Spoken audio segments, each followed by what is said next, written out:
Praise the lord. యేసుక్రీస్తు నామమున దేవుడు మన మొర ఆలకించును. ఈరోజు దేవుని వాగ్దానము కీర్తనల గ్రంథము 102వ అధ్యాయము 1వ వచనము. యెహోవా నా ప్రార్థన ఆలకింపుము, నా మొర నీ యొద్దకు చేరనిమ్ము. మరి నిజంగా మనము ప్రార్థిస్తున్నామంటే దేవుడు మనకి మన ప్రార్థనకి జవాబిస్తున్నాడని నమ్మి ప్రార్థించడం. మనం ప్రార్థించట్లేదు అని అంటే దేవుడు లేడు అని మనం నమ్ముతున్నాం.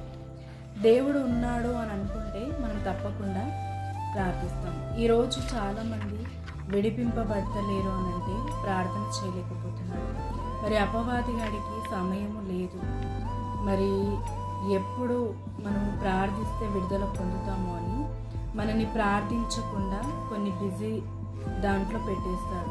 మనం ప్రార్థిద్దామని మనలో ఆసక్తి ఉన్నా కూడా మనం ప్రార్థించలేకపోతాం. అందుకే మనము ప్రార్థించుకోవాలని, విడిపింపబడాలన్న విషయాన్ని ముఖ్యంగా మనం ప్రార్థించాలి. తండ్రి, ప్రతిరోజు నేను ప్రార్థించాలి, నేను విడిపింపబడాలి, ప్రార్థనకి ఎలాంటి ఆటంకం కలగొద్దు అని ఉదయం లేవగానే మరి నీ కృపతో నింపు అని మనం ఆ విధంగా ప్రవచించడం ద్వారా కూడా మనకున్న అడ్డుని తొలగింపబడుతుంది.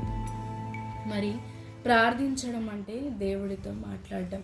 మరి మన మొర మరి ఆయన సన్నిధికి చేరుతుందా? తప్పకుండా చేరుతుంది. ఆయన ప్రతి ప్రార్థనను ఆలకించు దేవుడు. మరి ప్రతి మాటను నిర్లక్ష్యం చేయని దేవుడు. మరి ప్రతి మాట ఆయన నామంలో పలుకుతుండగా, ఆయనకి చెప్తుండగా తప్పకుండా వింటాడు. మరి చాలామంది ఒకరికి చెప్తే భారము తగ్గిపోతుందని వారి సమస్యలు చెప్తారు. కానీ దేవుడికి చెప్పినట్లయితే మరి మనుషులు విడిపిస్తారో లేదో తెలియదు, కానీ దేవుడు తప్పకుండా మన ప్రార్థన ఆలకించి విడిపిస్తారు. ఈరోజు నీ పరిస్థితులన్నీ బాగుండాలంటే నువ్వు ప్రార్థించాలి. దేవుడు నీ ప్రతి ప్రార్థనను వింటున్నాడు. దేవుడు ఉన్నాడని నమ్మిన ప్రతి ఒక్కరూ ప్రార్థించాలి. ప్రార్థనకి ఆలస్యం చేయొద్దు. దేవుడు తప్పకుండా మన ప్రార్థన వింటాడు, మన మొర వింటాడు, మనని విడిపిస్తాడు.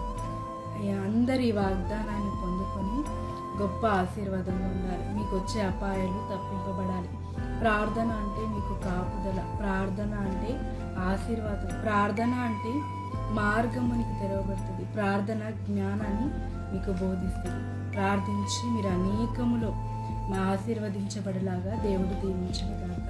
ప్రార్థించుకుందాం. తండ్రి, యేసుక్రీస్తు నామమున ఈ ప్రార్థనలో ఏకీభవిస్తున్న ప్రతి ఒక్కరిని ప్రార్థించే శక్తిని, బలాన్ని దయచి మా ప్రార్థన ఆలకించువాడు నీవే, మా మాటలను లక్ష్య పెట్టువాడు నీవే, మా ప్రార్థనలకి జవాబు దయచేవాడు నీవే.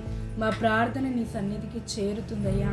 నువ్వు ప్రతి ప్రార్థనని విను దేవుడివి, జవాబిచ్చు దేవుడివి, సహాయము చేయ దేవుడివి, విడిపించు దేవుడు. తండ్రి, మరి మా పరిస్థితులన్నీ చక్కగా ఉండాలంటే మేము ప్రార్థించాలి. మనుషులకి చెప్తే మేము విడిపింపబడం. అయ్యా, నీతో ప్రార్థించి నీకు చెప్తే మేము విడిపింపబడతాము.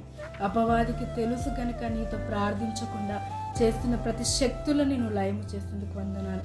అయ్యా, ఎవరైతే ప్రార్థనకు ఆటంకం కలుగుతుందో ఆటంకాన్ని తొలగించి నీవు ఆశీర్వదించి ఈ వాగ్దానం ప్రతి ఒక్కరిలో నెరవేర్చమని యేసుక్రీస్తు నామమున ప్రార్థిస్తున్నాము తండ్రి.